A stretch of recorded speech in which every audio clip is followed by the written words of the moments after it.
Pamirsa Buleleng Pinaka Silitunggil Kabupaten, Sane Pacang Laksanayang Pemilu Kada, November Sane Jagirau, turdados anceng saking Badan Pengawas Pemilu Provinsi Bali, antu ngemargiang pengawasan partisipatif ring pemilihan serentak warse kali tali 4 likur.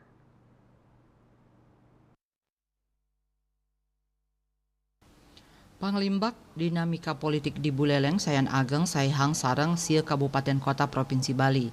Punika mawinan Bawaslu Provinsi Bali Sayan Uleng untuk melaksanakan parikrama ring Buleleng.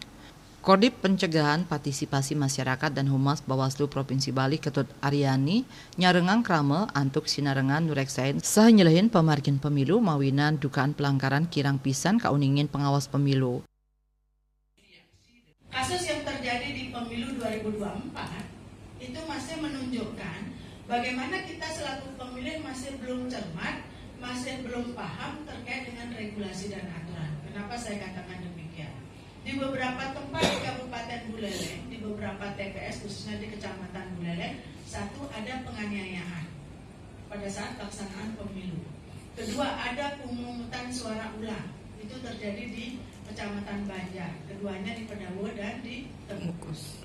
Berikutnya lagi, ada setelah pelaksanaan pilkada sekarang ini baru diketahui adanya pemilih yang dari satu kecamatan menggunakan hak pilihnya di kecamatan yang lain. Itu artinya sudah dapil yang berbeda. Nah, dari situlah kita bisa pastikan masyarakat itu masih belum peduli. Belum banyak yang peduli terkait dengan pelaksanaan pemilu.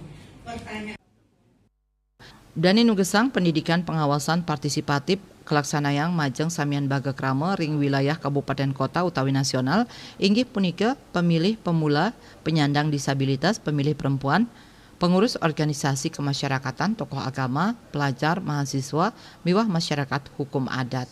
Yasri Yuli, Bali TV.